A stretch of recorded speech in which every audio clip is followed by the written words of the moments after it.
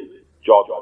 اور 14 صدیوں کے بعد اب پہلی صدی کا جس نے کہ تجدید کامل کی عمر بن عبدالعزیز، 14 صدیوں کے بعد اب 15ویں صدی میں الامام المہدی کے ظہور کا وقت قریب.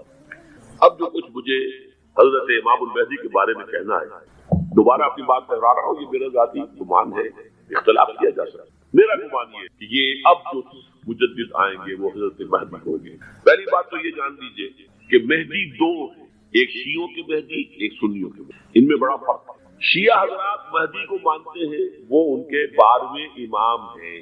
ان کے عقیدے کے مطابق انہیں پیدا ہونے کے فوراً بعد اس اندیشے سے کہ انہیں قتل کر دیا جائے گا ایک غار میں چھپا دیا گیا. تقریباً 1200 برس سے اس غار کے اندر ہیں. وہ روپوش ہیں، چھپے ہوئے ہیں، اسی لیے انہیں امام غائب کہا جاتا ہے. اور اب ان کا انتظار ہو رہا ہے، اس لیے انہیں امام منتظر بھی کہا جاتا ہے. اس لیے شیعوں کے دارالعلوم جو ہوتے ہیں، دارالعلوم المنتظر، وہ اس لیے کہ ان کا انتظار کیا جا رہا ہے. تو یہ ہے اب وہ ان کا خیال ہے کہ آخری دور میں، آخری زمانے میں وہ ظاہر ہو جائے، غار سے نکل آئے.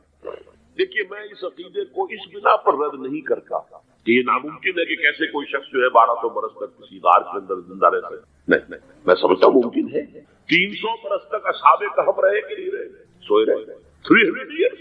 حضرت عیسیٰ اسی حیات عرضی کے ساتھ 2000 سال سے موجود ہیں آسمان پہ کہ نہیں؟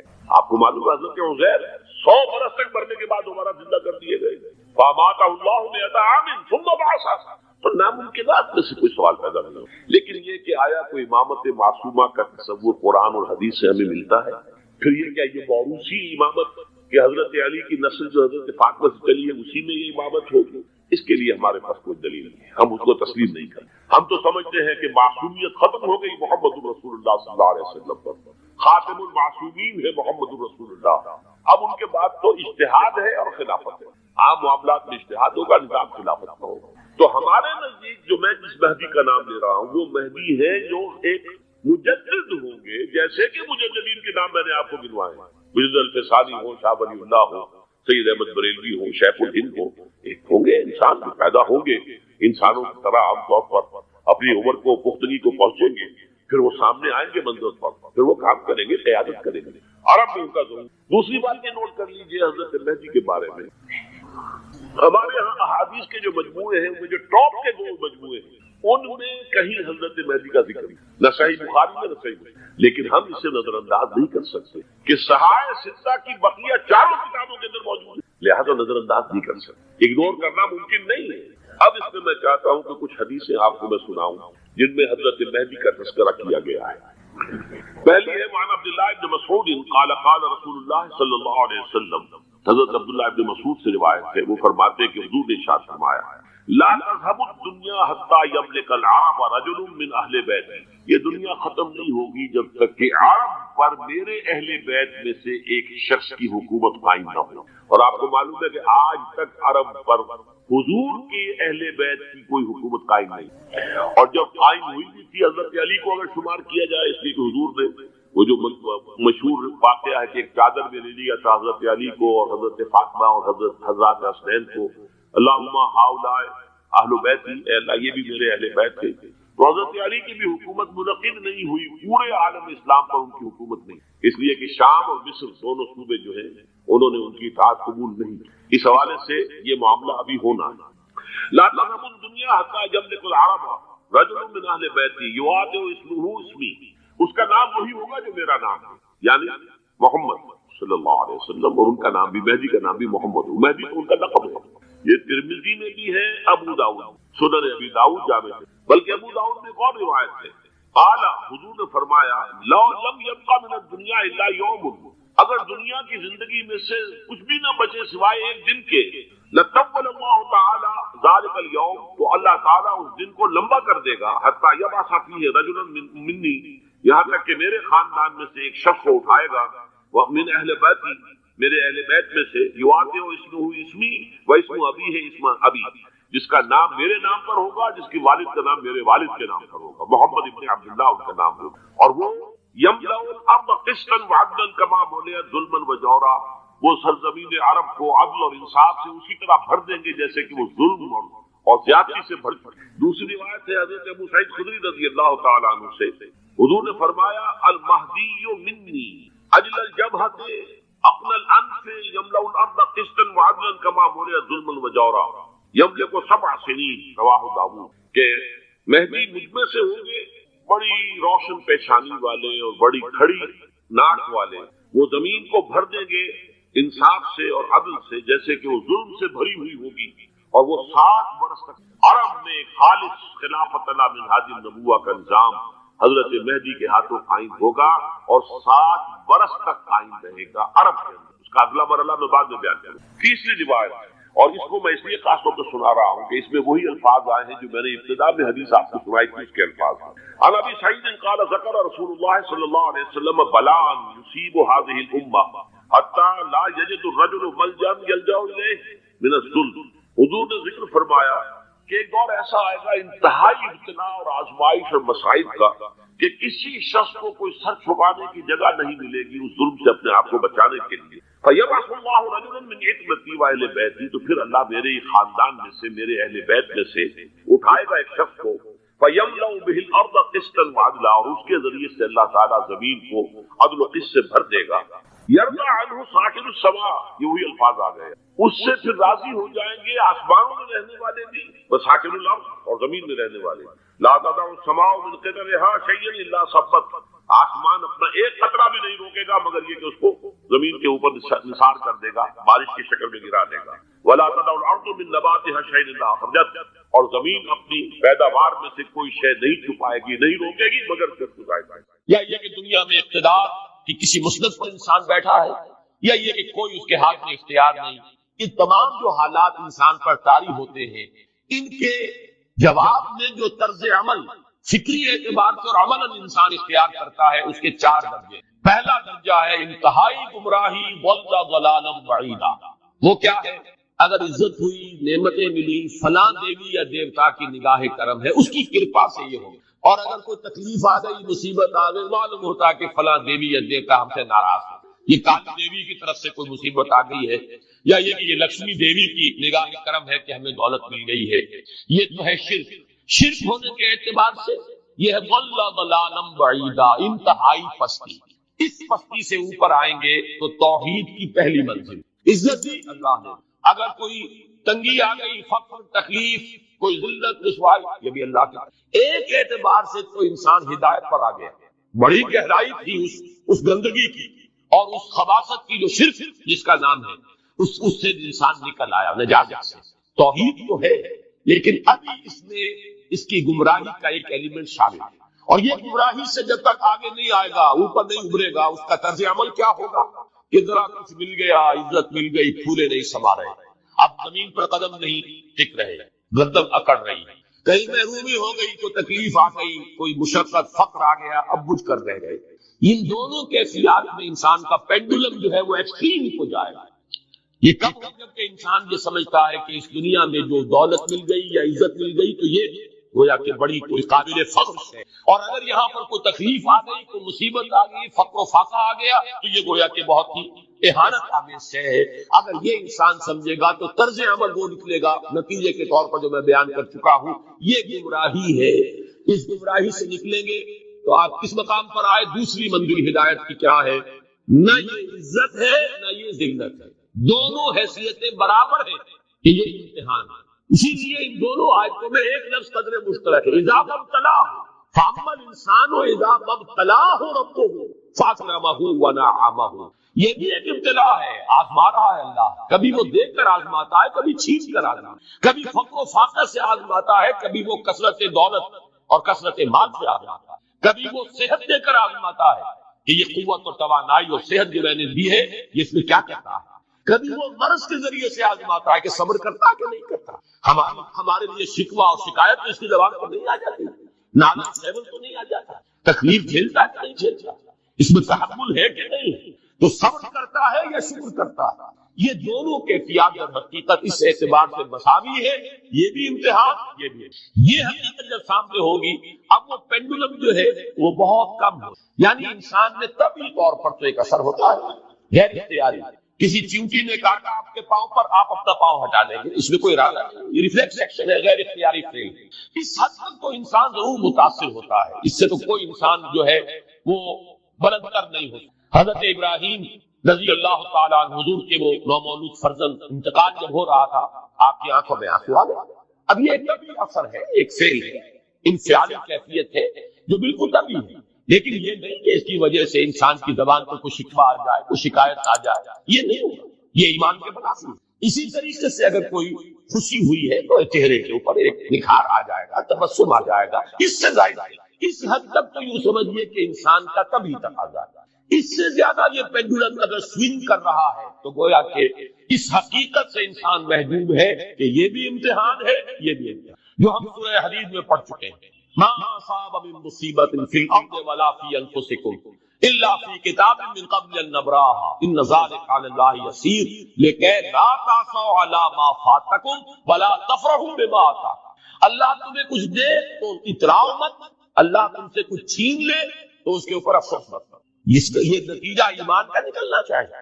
اگر تمہیں ایمان ہے اللہ پر، اگر تمہیں یقین ہے کہ جو کچھ ہوا ہے اللہ کے اذن کے بغیر نہیں ہوا، اگر تمہیں یقین ہے کہ اللہ نے جو میرے لیے طے کیا ہے اس میں میرے لیے خیر ہی ہے، چاہے فی الحال فی الوقت فوری طور پر مجھے ناگوار محسوس ہو رہی ہے بات، لیکن یقیناً میرے لیے اس میں خیر ہے میرے رب کی طرف سے، کہ ہر کے ساتھ یہ معریف عین الطاف است۔ ہم تو شارٹ سائٹڈ ہیں، ہم دیکھ نہیں سکتے کسی شے کو، ہم اس کے ظاہر کو دیکھ کر گھبرا اٹھتے ہیں کہ یہ تو تکلیف آ گئی، کیا پتا اسی کے پردے میں اللہ کی رحمت آ رہی ہے۔ میں نے وہ رئیس امروی کے اشعار آپ کو کئی دفعہ سنائے ہیں۔ وہ وقت آیا کہ ہم کو قدرت ہماری سعی و عمل کا پھل دے، بتا رہی ہے یہ ظلمت شب کہ صبح نزدیک آ رہی، ابھی ہے کچھ امتحان باقی، فلاکتوں کے نشان باقی، قدم نہ پیچھے ہٹے کہ قسمت ابھی ہمیں آزما رہی۔ رئیس اہل نظر سے کہہ دو کہ آزمائش سے جی نہ ہارے، جسے سمجھتے ہو آزمائش وہی تو بگڑی بنا رہی، اسی آزمائش سے تو بگڑی بنے گی، اسی سے تو تمہارا خیر جو ہے اجاگر ہوگا، سامنے آئے گا، پتہ چلے گا what is what۔ ابو بکر میں کتنا یقین اور ایمان تھا، یہ کیسے معلوم ہوگا؟ کیسے معلوم ہوگا کہ بلال میں کتنا سہار، کتنا تحمل تھا، کتنا صبر تھا، اگر وہ مصیبت ان پر نہ آتی کہ جو امیہ ابن خلف کے ہاتھ میں ان پر قیامت اٹھ رہی تھی۔ تو یہ ساتھ جو ہے ما اصاب من مصیبت فی الارض ولا فی انفسکم الا فی کتاب من قبل ان نبرأ ان ذلک علی اللہ یسیر لکہ لا تأسوا علی ما فاتکم ولا تفرحوا بما آتاکم واللہ لا یحب کل مختال فخور۔ اگر اس حقیقت سے محجوب ہو جاؤ گے تو پھر اختیار اور فخر اور گھمنڈ پیدا ہو جائے گا تمہارے اندر، یا دوسری طرف مایوسی، کمر ہمت ٹوٹ کر رہ جائے گا، خودکشی کرنے کو انسان آمادہ ہو جاتا ہے، ذرا کوئی ناکامی دنیا میں آ گئی، کوئی تکلیف آ گئی۔ یہ ہے در حقیقت تیسری منزل، ہدایت کی دوسری سیڑھی۔ پہلا کیا تھا؟ لحاظ ضل ضلالا بعیدا، کوئی خیر مل گیا تو کسی دیوی کی نگاہ کرم، کوئی تکلیف آ گئی تو کسی دیوتا کی ناراضی، یہ تو ہے ضل ضلالا بعیدا۔ اس سے اوپر آئے، یہ پہلی سیڑھی ہدایت کی، عزت ہے تو اللہ کی طرف سے، اور اگر کوئی ذلت ہے، تنگی ہے تو اللہ کی طرف، یہ ہدایت کا آغاز ہو گیا، یہ توحید کی بنیاد ہے۔ اس سے اگلی منزل، یہاں کی ذلت نہیں، یہاں کی عزت نہیں۔ ذالک یوم التغابن، ہار و جیت کے فیصلے کا دن تو قیامت کا دن ہے، وہاں معلوم ہوگا جس کو اس روز عزت ملی وہ عزت والا ہے، جو اس روز ذلیل ہو گیا وہ ذلت والا ہے۔ یہ تو امتحان ہے، دارالامتحان ہے، خلق الموت والحیات لیبلوکم ایکم احسن عملا، یہ دارالامتحان ہے، امتحان ہونے کے ناطے دونوں برابر ہیں۔ اس سے اوپر ہے ایک چوتھی منزل، ہدایت کی تیسری منزل، وہ کیا ہے؟ عام طور پر انسان یہ سمجھتا ہے کہ یہ جو آزمائش ہے تنگی کی اور فقر و فاقہ کی، یہ سختر آزمائش ہے، اور نعمتوں کی بارش ہو تو یہ آسان آزمائش۔ یہ بھی ابھی گمراہی کا ایک فرق جو ہے اس کی باقی ہے۔ ابھی ہدایت کا جو کامل جو ہوگا انکشاف وہ کب ہوگا؟ جب انسان اس حقیقت کو جان لے کہ جہاں وسعت ہو، دس از دی وے آف ہوپ۔ یہ امت قرآن سے اپنا تعلق توڑ بیٹھا ہے۔ اور نمبر 2 ہے وہی سرمایہ داری بندہ مومن کا دین، یہ بھی سرمایہ پرست بن چکا ہے، دولت کا پجاری بن چکا ہے۔ یہ میرے لیے وے آف ہوپ، مادہ پرستی، دولت پرستی، سرمایہ پرستی، زر اندوزی، وَإِنَّهُ لِحُبِّ الْخَيْرِ لَشَدِيدٌ، ان دو لعنتوں کو مبتلا ہے۔ جانتا ہوں یہ امت حامل ہے وہی سرمایہ داری بندہ مومن۔ اور تیسری سب سے تلخ حقیقت، اس کی جو علمی اور روحانی جو رہنمائی کرنے والے لوگ وہ اندر سے خالی ہیں، کھوکھو۔